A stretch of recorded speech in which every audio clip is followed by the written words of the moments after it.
Everyday Orthodox. I'm Elissa Davis, and we get together here on Sunday nights to meet another everyday Orthodox Christian.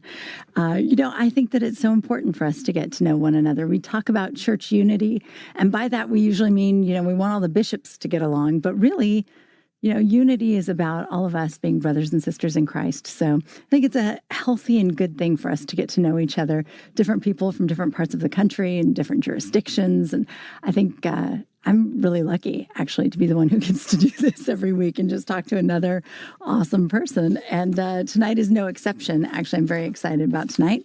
But just to let you know, we are live at ancientfaith.com. We are live on the AFR app.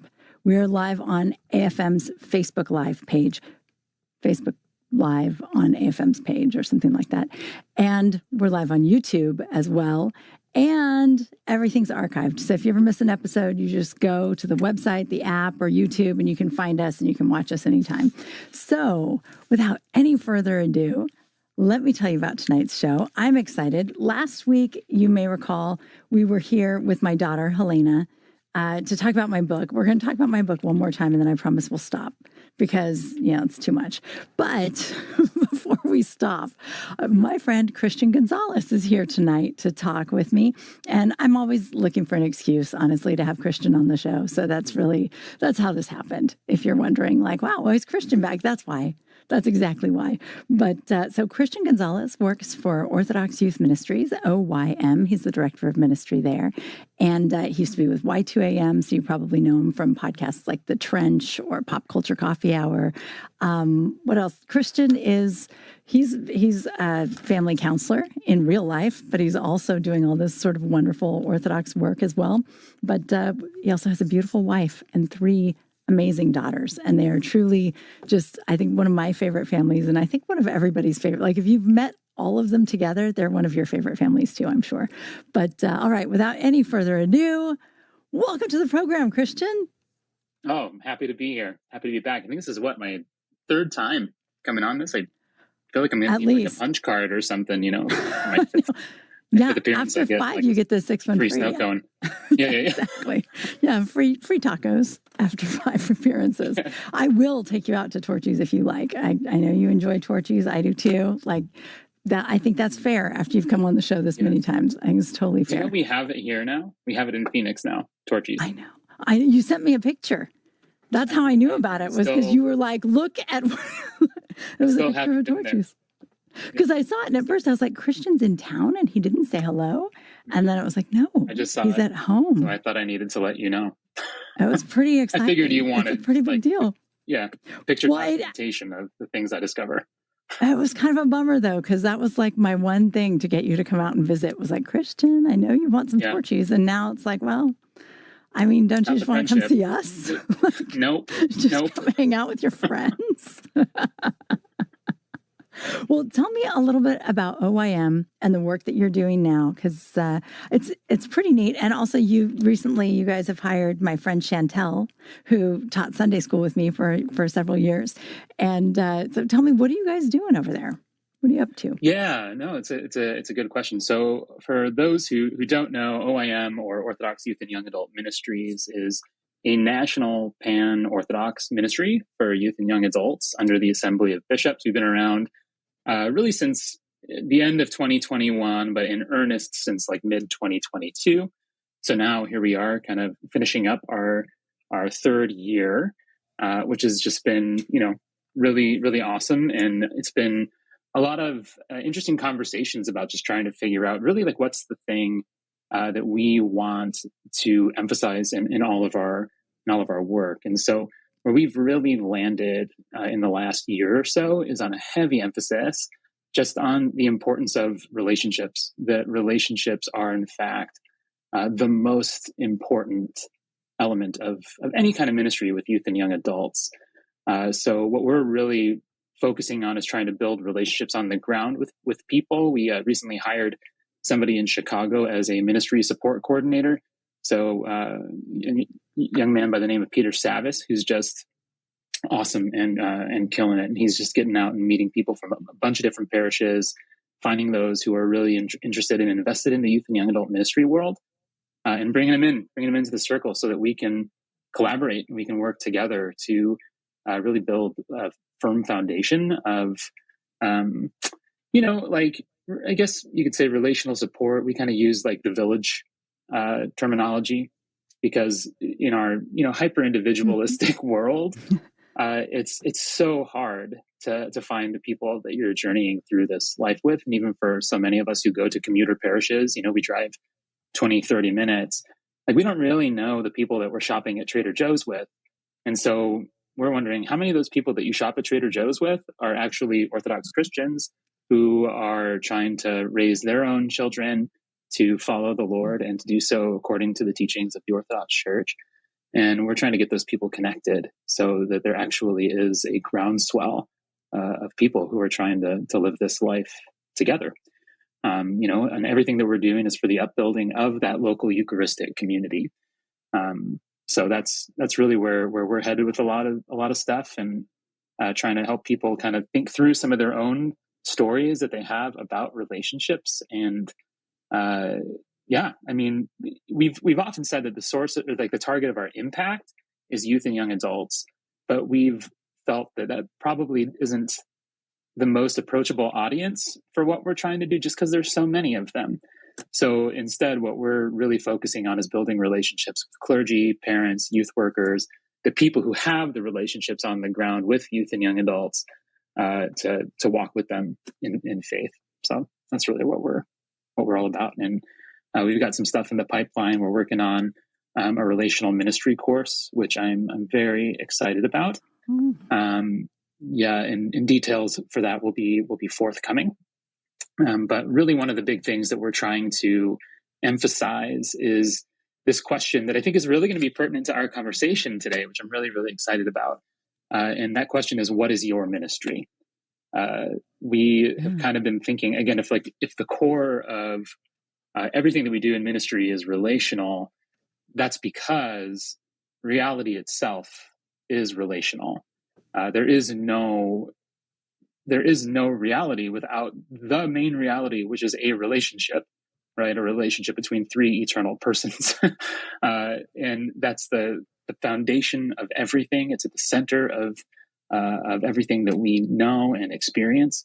And so if we're made in the image of that relational God, then we have to realize that all of our life is relational. And that puts us in a relationship with the one who made us, a relationship with the others that he made to journey through this life with us, but also in a relationship with the world by which we have our own life sustained. Like, the only reason that I'm alive is because I can breathe oxygen. And that puts me in some sort of relationship with the created order. And again, you go back to like that Genesis account, you see that the humans were made to take care of the garden, to till it and to keep it, which is itself a really relational purpose, a relational vocation. So we're really hoping that we can walk alongside people as they ask themselves, what's my ministry? What's the garden that I've been planted in, to till and to keep, and to help them see that really that ministry, is not just for the people in cassocks and the people who give sermons and teach catechism classes and Sunday school lessons. It's not just for the people who run soup kitchens, but ministry really is the fundamental relational orientation of the Christian toward the world, that everything that we should do should be ministry. I mean, you look at the life of Jesus, and how do you separate his ministry from his life? There's not like, he didn't have like ministry office hours, like he's not like, I just really need to make sure that I get my, my sabbatical, so I can take a break from the ministry. Like, no, his whole personhood is his ministry. His incarnation is an act of ministry. His childhood is his ministry. I mean, it's all ministry. So absolutely, that's what we're really trying to help people lean into. One of the things that I have always enjoyed about you is that I think you kind of walk into a room, and when you start speaking, you're asking everyone to question the assumptions that they've made. And because in Orthodox youth ministry, we used to have a specific set of assumptions. And I think you've been a big part of moving us away from those. So thank you, first of all. But when I first started doing youth ministry, and I think you were just kind of getting started as well, there was always this sense that like the real problem was pretty much soccer games and politics. It was like the kids are too liberal and that's why they leave the church. And if they weren't playing soccer on Sundays, it would have all been fine. And it is actually a problem that, sometimes people do leave over politics. And sometimes it is because the kids never came to church when they were growing up. So they were never connected, right? But you've done a lot of work working on, what is really the problem. And I want to make sure that we sort of touch on it for people who aren't like aware of it. But you did, for instance, a podcast series called We Are Orthodoxy. And you can find it on Ancient Faith if you haven't heard it. And if it sounds interesting, go find it because it's still there. It's really neat. It's a series of hour and a half long interviews with young adults. And it's generally like people who left the church. And it just, Christians just like, hey, what's your story? What was going on? What ended up leading you there? And it seemed like I was really floored by it because it was so consistent. Every single one of them, it was like, I didn't feel a sense of belonging in this parish. Like a lot of them would grow up in a parish and feel like everybody knows me, everybody loves me. They all know my mom and my aunt and it's all great. And then they go off to college or they're young adults off working. And then they would go in and they wouldn't have a community, but they would have another community. There would be like a soccer club or like the people who they always got together with every week, their fraternity brothers, whatever it was. They had community somewhere else. And they ultimately found themselves choosing those communities over the church that wasn't a community. And it was just such an eye-opening series for me, and I think for a lot of people, because there are a lot of assumptions in Orthodoxy's ministry historically that we were making about why people were leaving. And that meant that our ministry was all aimed at, trying to keep them, which I always enjoyed. You would point out, like, it's not a jail. Like, why are we talking about, like, how do we make sure nobody leaves? Like, how about instead we make sure that, they have a relationship with Christ and we'll let the rest work itself out. Very good point. But, just talk to me a little bit about that. And how did you come to feel that, not that the church was not always relational or that life was not always relational, but why is that so relevant right now? What is the problem right now that makes that the thing that has to be addressed? Oh man, that's a really good question. And right. Even in just everything you said, there's so many things I think that we could speak to. However, I do feel like it's very important that we acknowledge that we're having this conversation on May 4th. So I do feel like I need to say May the 4th be with you. Thank for you any very of much. the and Star Wars fans out there. And also happy Cinco de Cuatro for any Arrested Development watchers out there. So I do feel like we need to give shout outs to those folks. Thank you very much. It's very important. No, it's important. I can't believe we just let's not. And that. Christ is risen, by the way. Also, truly, he is risen. Oh my! Look at us. See, I'm so excited to talk to you, Christian. I just jump in. I skipped like 3/4 of my usual intro. I'm just like straight to it. Like, Christian, how are you? Okay. Yeah. Now that we've got the important things out of the way. Yeah, exactly. So, I think everything that you're talking about is really, really, really important. And I'm really indebted to a lot of the work over at the Fuller Youth Institute for like some of the ways that, I'm thinking about this. They've introduced some really, really important questions in my mind. And in one of their books called 3 Big Questions, they talk about these three big questions that affect every teenager. And they're questions about identity, belonging, and purpose. And so those questions are, who am I? Where do I fit? And how can I make a difference? And that really those questions drive so much of everything that's going on in the minds of young people. But it's not just young people really that ask those questions, right? I mean, those are just human questions. I think we all have questions about who we are, where we fit, and how we can make a difference. But I think the difference and the issue that a lot of young people are facing is that, as they start to come into teenage years, they're just asking these questions consciously for the first time. I mean, we've asked these questions for years now to the point where it's just almost kind of, happening in the background of our minds, or we've come up with some really,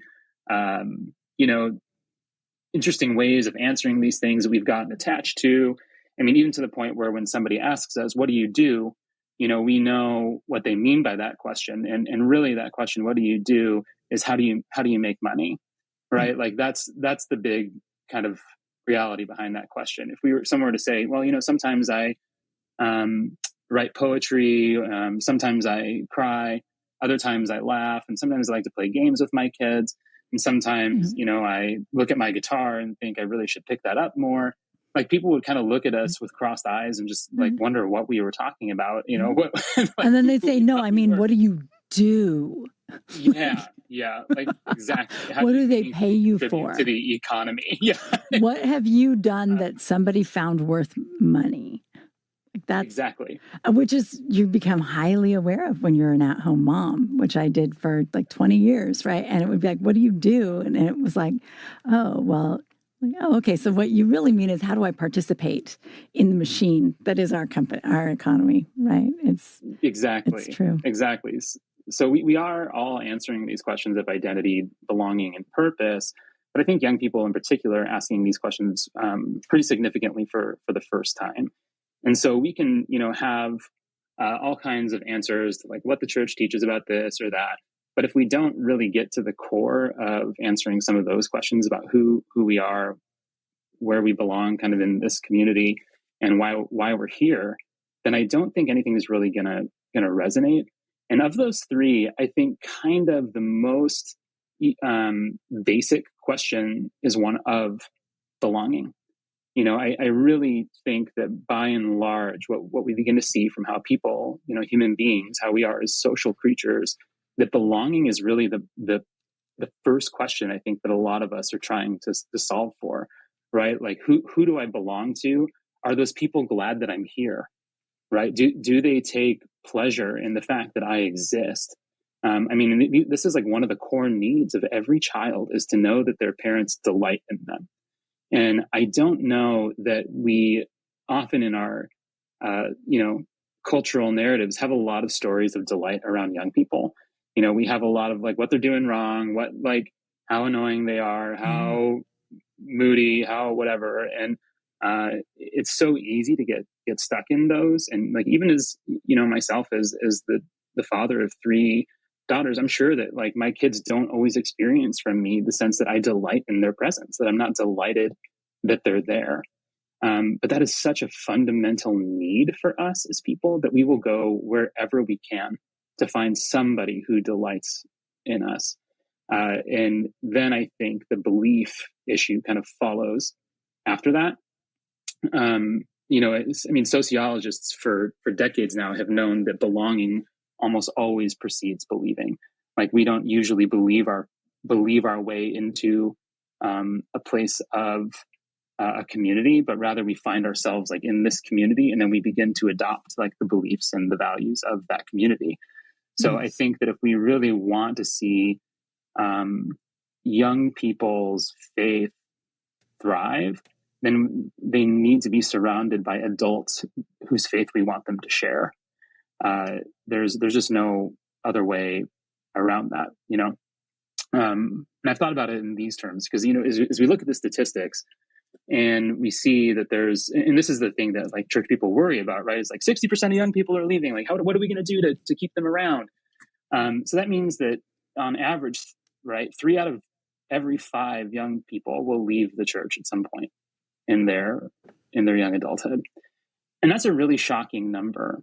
But we try to answer that question in really strange ways. I think like, why are they leaving? And we'll say, oh, it's this reason. Or they had like, some professor in college that was an evolutionary biologist. And like that taught them, that God wasn't real, or because of secularism, that's why they're leaving. Mm-hmm. And so I kind of want to like reframe that question and say, okay, let's say that you had 5 children, which, conveniently I do. Check. There you go. And if you were to like only talk to your kids, okay, the minute they leave, they turn 18, they leave your house, and 3 out of the 5 of them were to never come back, to never call you, to never check. Maybe they come back occasionally at Christmas time. Maybe they come back for like that Paschal feast, just because like they have delicious food, someone makes a delicious beef brisket or something. That's what we make on Pascha, as a brisket. And the grace of God is always on that brisket, and I'm so thankful for it. But if 3 out of your 5 kids, if 60% of your children left your house and never talked to you again, how would you explain that? How would I make sense of the fact that 60% of your children don't want to talk to you anymore? Based on my experience with people who don't talk to their parents anymore, I would say they didn't feel love from me, right? Like it would be a parent who failed to bond and who was too distant. And Bingo. Maybe that's who we are, right? Like, is that who we are as a church? Is we're not bonding with them. We're not showing them that we're excited about. And truly with teenagers in particular, that is, it really is just like a bad cultural habit to talk. Because, with a toddler, we probably talk about how cute they are as much as we talk about how exhausting they are. But when they hit teenage years, it's really focused on the exhausting. It's really focused on the problems and the way that they're not conforming to exactly what we want them to conform to, which may be more about us than about them anyway. So, but it's... exactly. Yeah. No, yeah. It's... So I think you're absolutely right. I mean, I think what it is, it's a failure of relationship at the end of the day, right? That like if your kids left your house and never came back, it would be because there was a failure of the relationship somehow. Mm-hmm. And as the older, wiser, more experienced people in the room, that the heavy lifting of that is on our side. Right. Like we can't expect our young people to be the ones pursuing relationships with like other people in the church. Like it is absolutely, I think, the church's responsibility to pursue deep and meaningful relationships with young people at all times. That it's far more important than making sure they get to all their soccer games, making sure they get to student council meetings. We just had our General Assembly today that I did not go to, but I did sign in for. So, oh my gosh, that's exactly what I did. Because they were like, we really need a quorum. I'm like, cool, I'll sign the paper, but I can quorum. Go. I can be a quorum. That's terrible. That's terrible. That's the opposite of being a good parishioner. It is very real. And that is, in fact, my exact life. But I think it's true. And it's not that we just have to love the kids, right? But it is that you're teaching them how to do this, how to be relational, you're leading them in how to be connected to the church. So you have to start by connecting to them and help them respond to it. Whereas with adults, maybe it's not quite as critical because they also have some responsibility. It's a more even relationship. But the truth is, it's always on us in a parish to be welcoming, to be loving. And I like that phrase, to delight in them, right? To smile, even when you see an adult and be like, I'm so glad you're here. And if they don't show up, to say what happened, we missed you. I hope everything's okay. It's that relationship. And it's interesting because I found with my teenagers that a lot of them go through a period of really questioning and just kind of pushing back on the faith, in a good way. I think it's very healthy. It's necessary. But in the meantime, what keeps them coming to church is that they have friends there that they want to see. Mm-hmm. And so they keep coming. And then when the faith kicks back in, they're already there. And it's all, it all just falls into place. And it's very nice. And then the ones who don't have friends there, it's like 4 times harder. And it is such a blessing to have a community. And the friends don't have to be their age. Like my 18-year-old, we sat down, made a list for her graduation party for high school. It's all these like older people from church. They're all like 60 and up. It's hilarious. She's like, oh, Mr. Pete, he's hilarious. He's got to come. He and I talk every week. And it's great, right? Like she's building relationships with grownups who can like maybe give her advice when she doesn't want to hear mine. Who knows why she wouldn't want to hear mine, but it happens. Yeah, because I give really great advice all the time. Right? I'm super smart. This is actually to the point, that I'm kind of seeing here is like if you were to do kind of like a survey on human like cultural histories or whatever, you would find that generations consistently interacted with one another, right? There's all this kind of intergenerational relationships that happen. And in our contemporary moment, we do almost all we can immediately to split people up according to age. I mean, from the time that our kids are 5 years old, we're sending them off to be with 30 other like 5-year-olds who, as they try to navigate this world with maybe 1 or 2 adults. And if we had to put our kids in preschool or whatever, even earlier, we're sending them off to be with just like one specific cohort of people. Yeah. And so culture is going to build there. Kids are this is why youth culture is like a possibility, right? Because you put a bunch of people together, they're going to create a culture. That's just what happens. Mm-hmm. That's what we do. We're culture making creatures. And I think that when we find ways of integrating young people into the larger life of the intergenerational family that is the church, I mean, again, this is one of the most interesting things to me that I think we forget when we think about the church.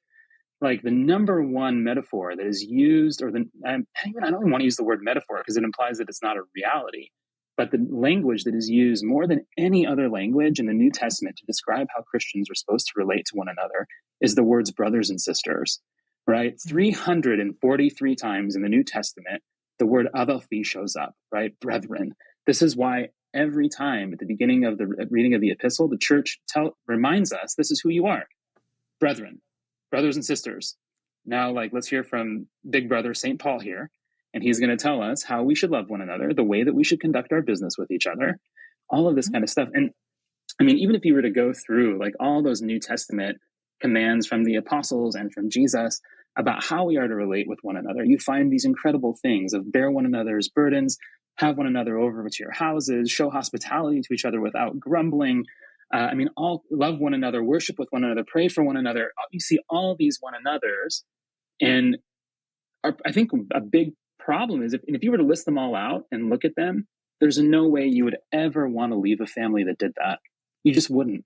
You would never, ever, ever want to leave that family. Do you want to come over here where we all have to bear our own burdens and not care for one another? Do you want to come over here where we're dishonest with one another and we don't tell the truth to one another? Do you want to come over here where we exploit one another and take advantage of one another instead of be a part of this community that bountifully shares its resources, both material and otherwise, with one another? No, you would never want to leave that family, ever. Yep. Who would? You'd be crazy.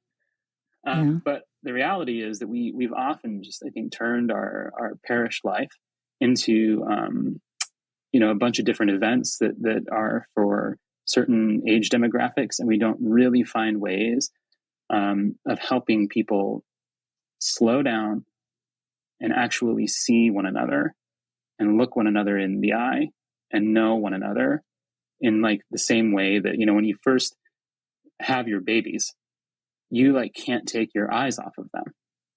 You're just honed in, and it's if adults were to look at each other the way that we looked at our infants, it'd be creepy. But The reality is all of us are longing to be looked at that way still. Yeah. Someone is just so happy that we're here and that they can't even believe that we're real. Right. Someone has been waiting for us. Oh, I've been waiting for you to be here. What? If we were greeted that way, I think we would all be why, you were waiting for me? Of course, so we have our own defenses against that. Yeah, right? Absolutely. Right. But, and I think too, I think that's how God is about us. I think that's why, we ask, why has Christ still not come back? And it's because he just is making more people. It's why did I have so many kids? Because I wanted to see how great the next one would be. I was so fascinated by them. I was what else is going to happen? What comes next? And I think that's how God is, right? He's just let's allow more one of a kind, amazing human beings to exist one after the other, that there is such a joy in it. And it's so beautiful. And the more that we can reflect that in the world, the better this world is going to be. But we're going to take a very short break. We'll be back in a minute with more Everyday Orthodox with Christian Gonzalez. Be right back.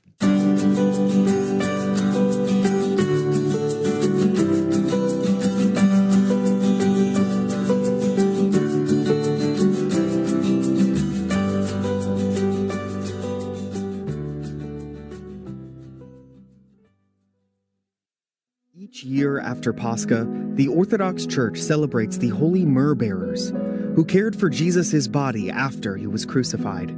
But myrrh bearing has a broader definition. It can serve as a metaphor for the practical, incarnate love to which Christ calls his followers. In The Art of Myrrh Bearing, author Elissa Davis explores the lives of grace-filled, myrrh-bearing saints in Scripture and throughout the life of the Church, offering questions for reflection in each chapter. By following the lead of compassionate saints, such as Joseph of Arimathea and Olga of Alaska, we can learn to embrace a simple and profound way of life in ever-deepening communion with Christ and with others. You can find this book at store.ancientfaith.com. Again, that is store.ancientfaith.com.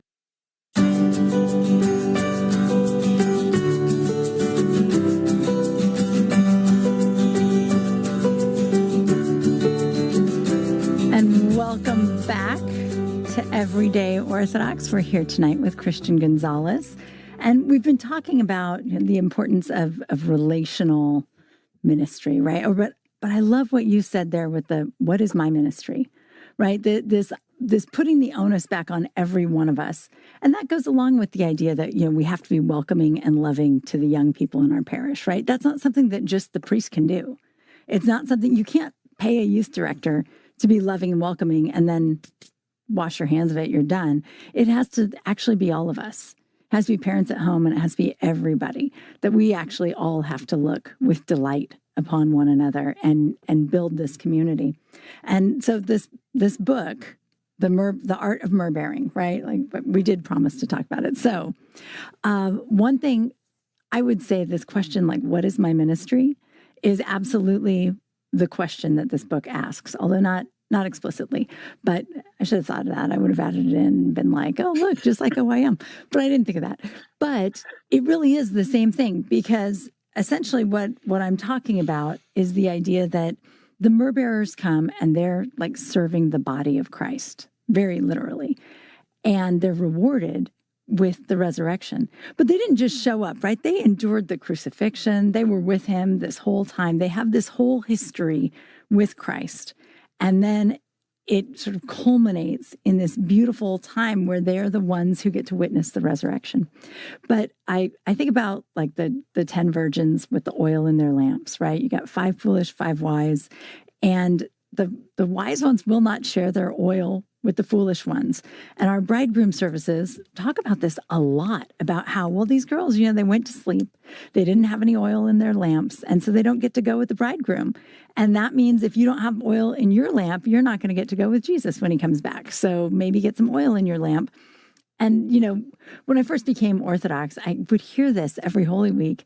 And I started asking people, like, why don't they just share the oil? Like, why isn't it like feed your hungry brother? You gave me my shirt. I needed oil and you gave it to me. There's none of that. And the reason for it is that the fathers teach that the oil is this thing that builds up in you, this love and this mercy and the oil of virtue. It's something that comes from doing the work of ministry, really, of caretaking, taking care of other people.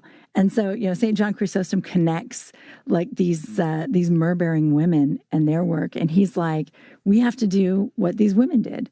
They were bold and they were brave, and they gave of their fortunes, and they would give anything to just go serve Christ's body. And yet you and I are standing in the street and someone asks us for food and we just keep walking. And he's like, this is the same thing, right? And so like St. John Chrysostom and Mother Maria of Paris will both talk about how Christ identifies with the least of these and that we're supposed to be taking care of them. But the truth is we have to take care of everyone. And, I don't know. I think it's all very beautiful. I'm trying to summarize the book a little bit because, I'd like this to make sense to people who haven't read the book. But essentially, we kind of get into this idea that Christ, he says, I was hungry and you fed me. I was thirsty and you gave me a drink, right? I was naked and you clothed me. But I was sick and in prison and you visited me. So the call to serve one another is relational in the sense that it's, I have to go give you a shirt or water or whatever it is you need. But that actually means I have to start by asking you what you need and finding out what you need and then providing it. But part of what I'm providing is just that company. It's that companionship. It's that being together and that love for one another. And I think it really does tie in very well with what you guys have been doing with young people and with all people, with this sense that we need all of the generations to be connected and we need all of us to be connected to each other. Because in the end, what we're saying, it is we're just relational creatures, right? We're built like the Trinity. But I don't have any question at the end of that. But now you talk. I agree. Yes, Pat. Excellent. All right, next. Well, I mean, as you were talking, I do think that it's such a significant reality to recognize that the Matthew 25 passage that you're talking about is so deeply relational.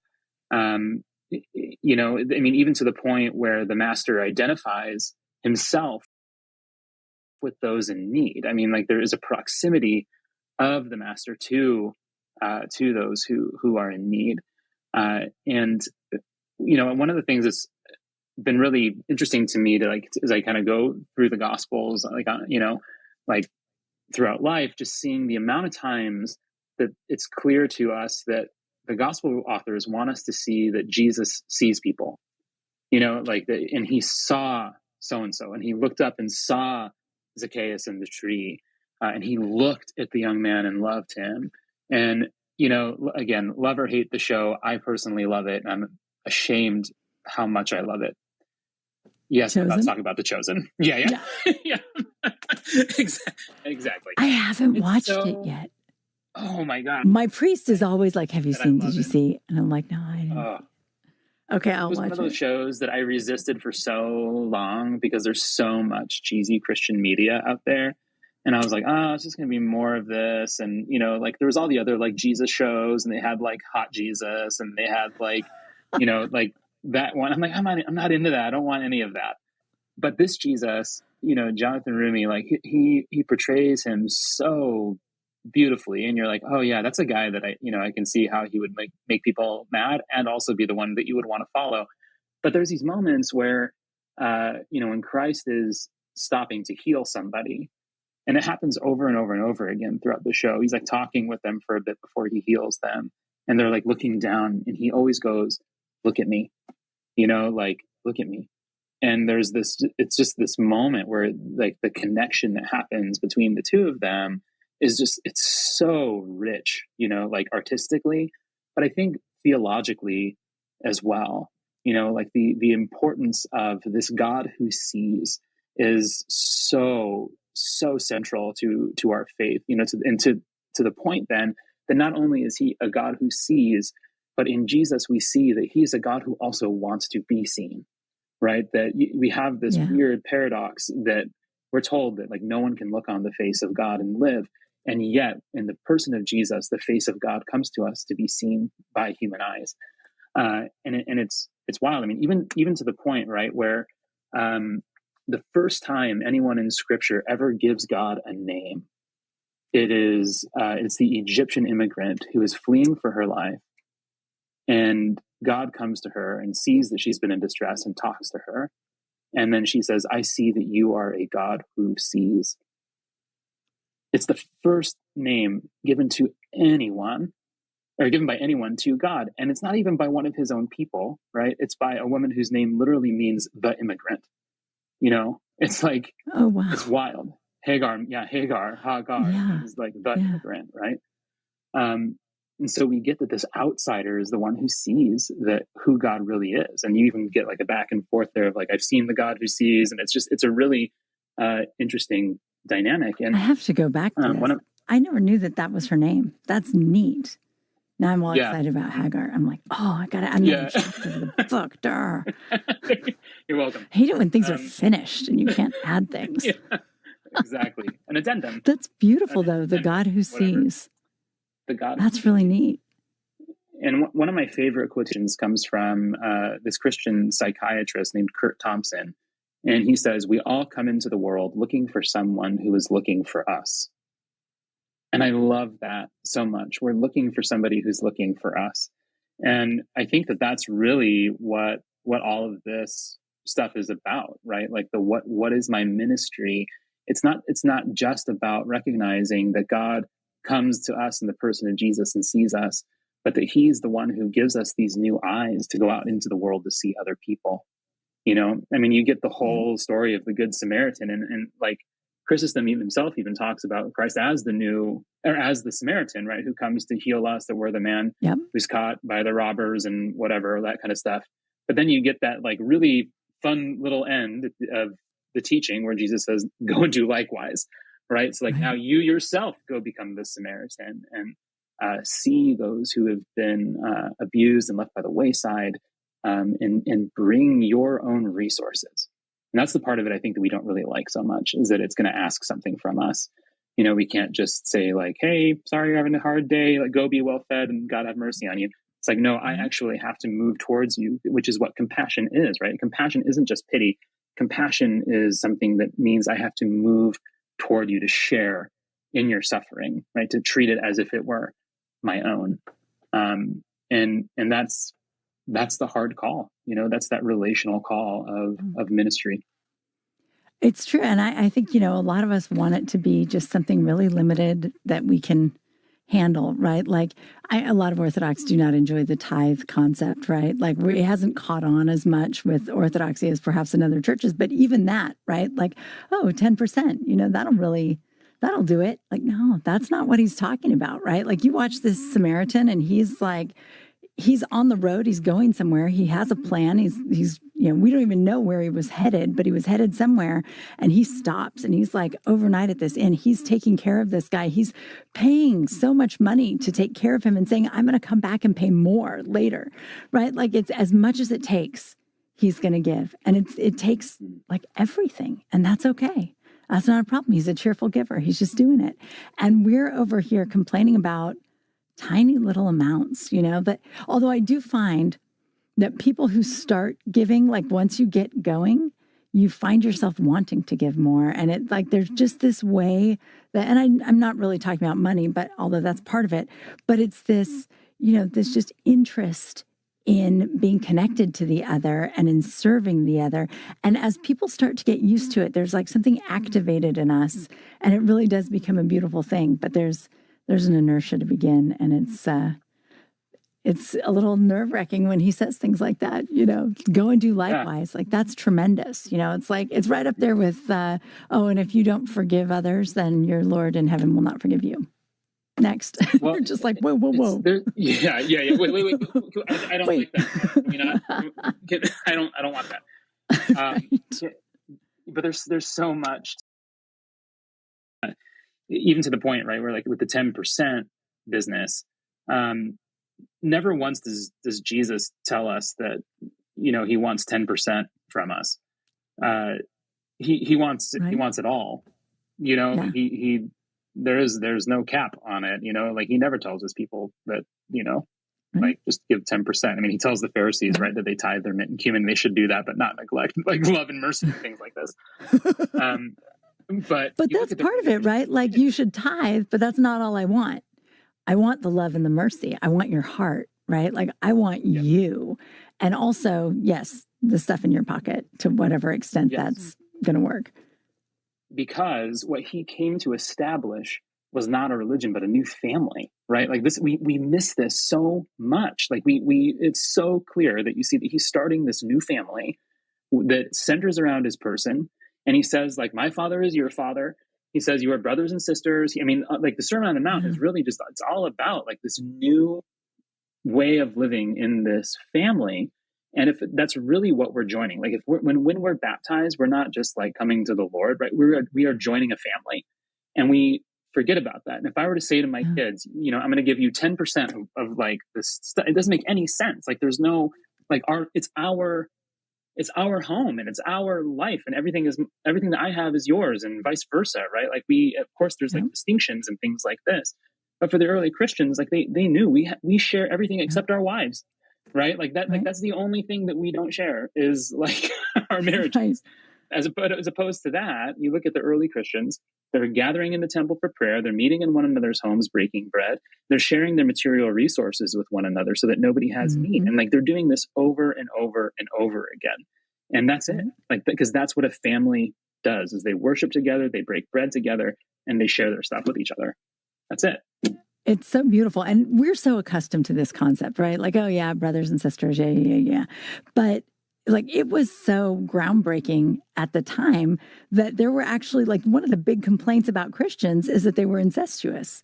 Because they're like, this guy is like married to his sister or something. And it was like, this language was kind of freaking people out. And it was, but you see that language and that reality for the early church so much more than we see it in our own church today, right? Like it's sad because when you read about the early church and you read things from the early church, that's the reality. It's like, no, these are my brothers and sisters more than my brothers and sisters maybe biologically, depending on whether they joined the church, right? Like if they're angry in the side calling the Roman soldiers on them, it's like, that's not my family anymore. This is it.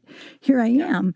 And it is really very beautiful. And it's all about love. And it's that kind of love that Christ is talking about with the servant leadership, right? It's the first will be last and the last will be first. Like in a family, there's no first and last anymore. It loses meaning. And that's what he's talking about, right? Like first and last is the same thing. Don't worry about it. Just serve one another and you're going to get to the place you're supposed to go. Mm-hmm. Because this is what we're built for. This is what we're made to do, is to be in relationship with one another in a way that's just totally available to the other and loving the other and serving the other and delighting in the other.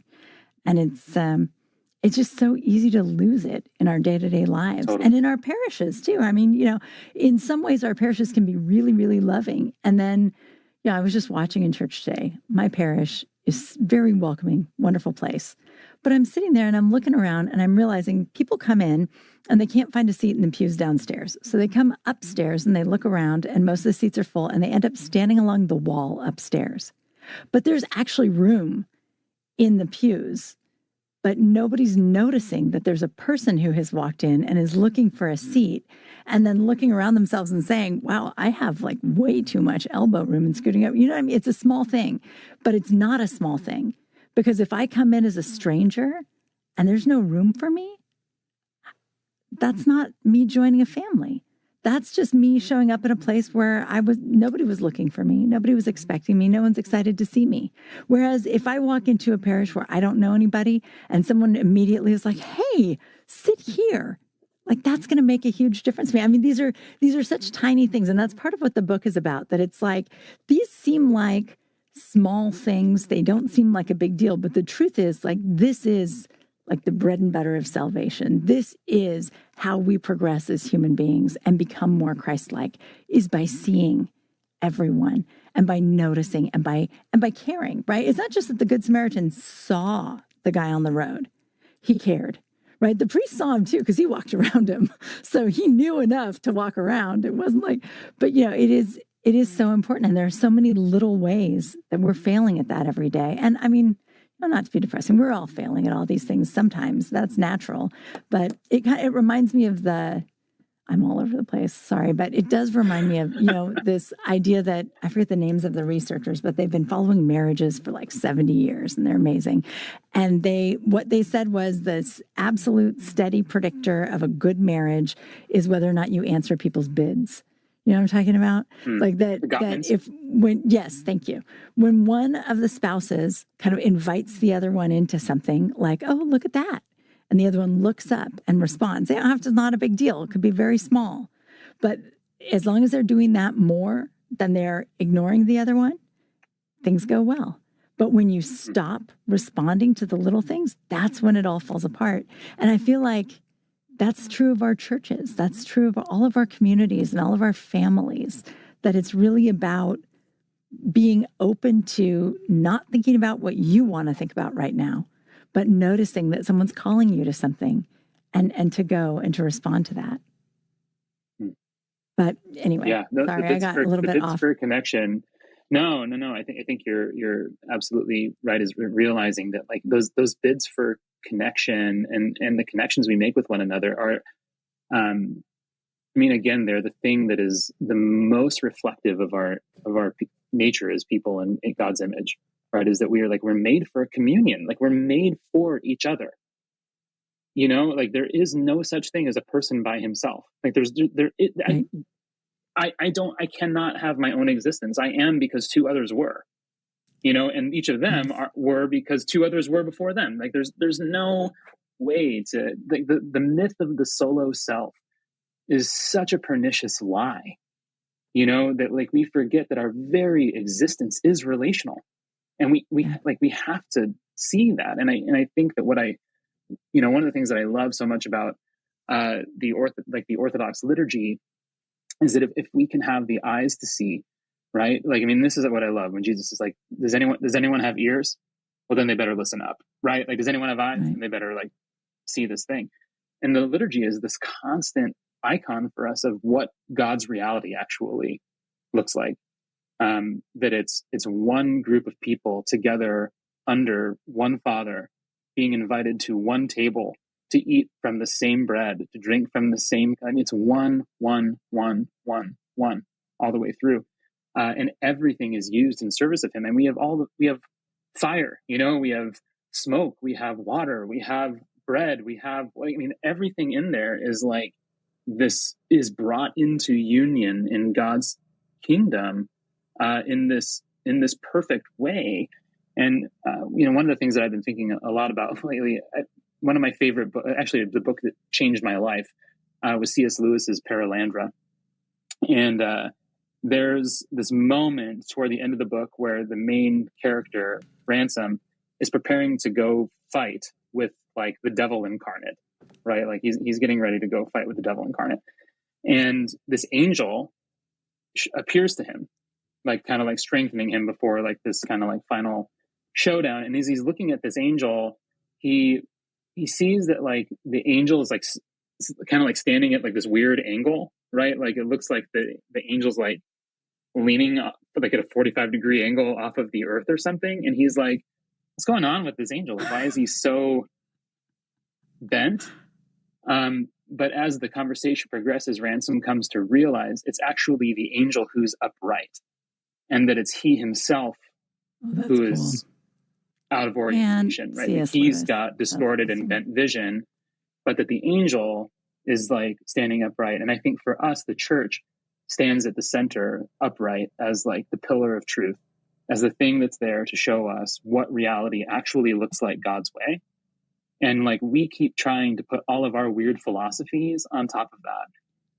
Like we take our American individualism and we like look at it through the lens of orthodoxy, and we think, oh, what I just need to do is really like muscle up and dig down and like do Orthodox spirituality, do more matanias, do more Jesus prayers, do more. This all that is workout culture.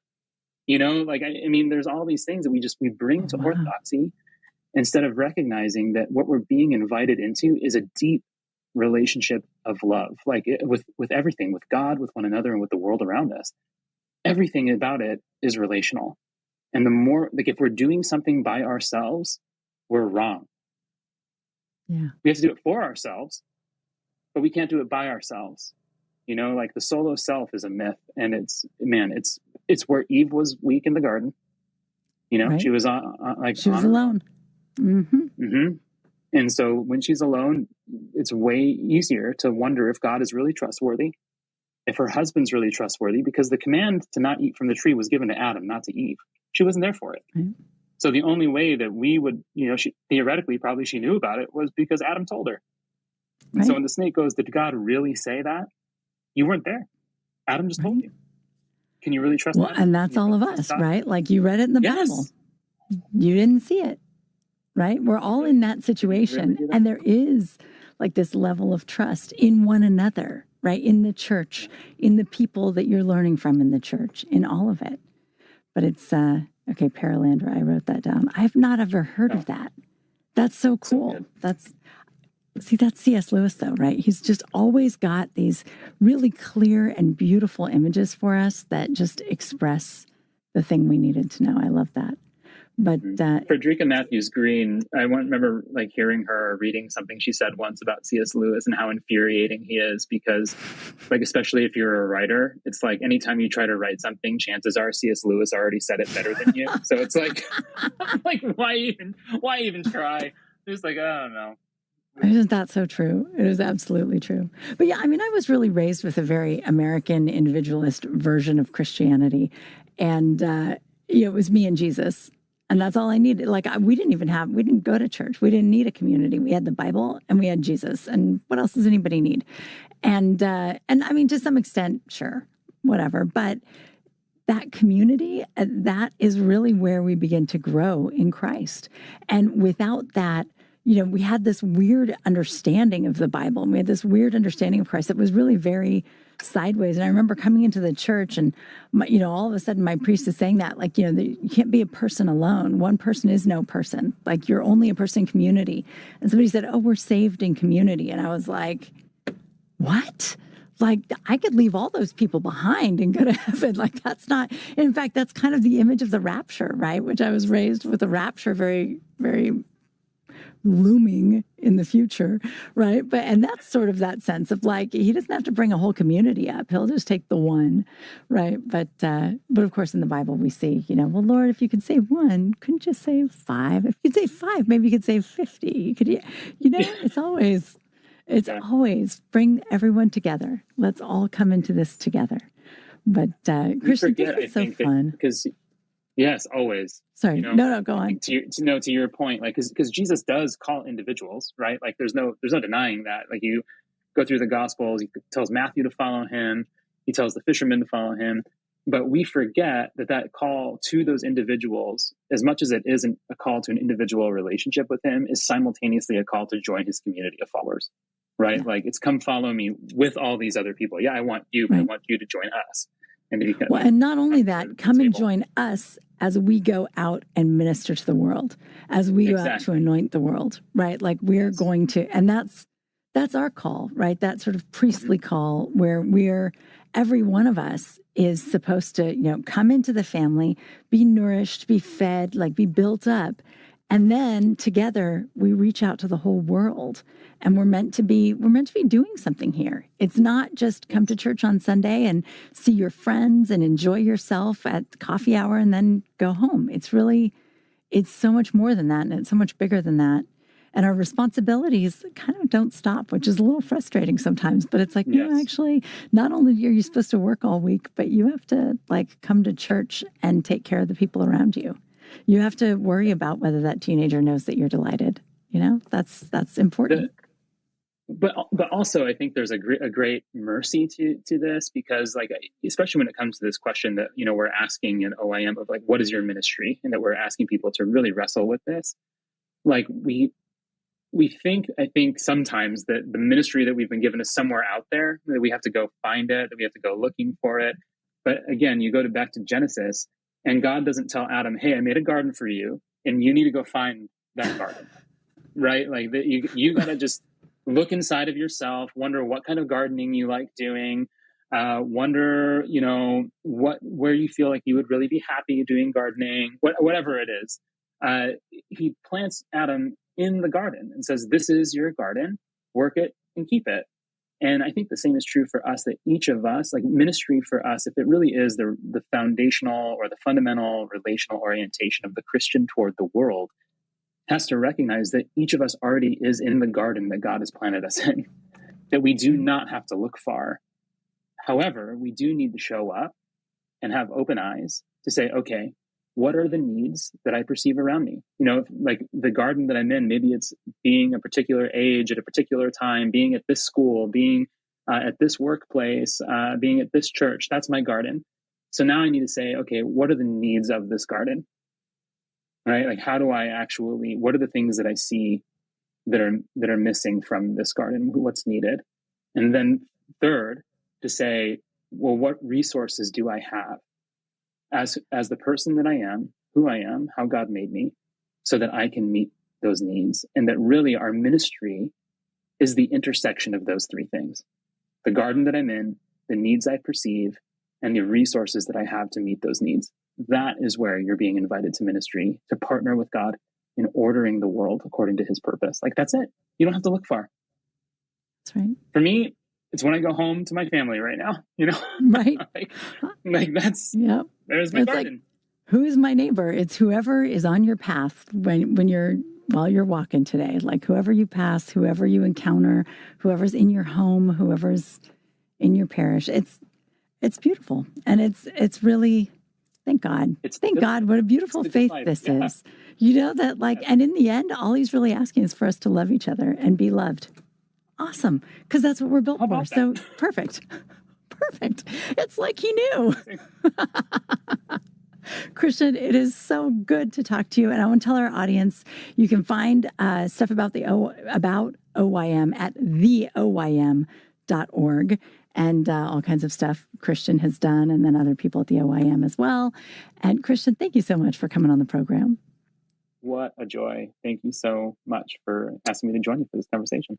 Oh, and I'll come up with another reason for you to come back, because literally, like, we never get to hang out, so we actually have to have a podcast to do it. And I will continue thinking of podcasts for us. So great. Also, I'm in. Always in. Thank you to our audience for joining us tonight, and we'll see you next Sunday night with another Everyday Orthodox Christian. Good night.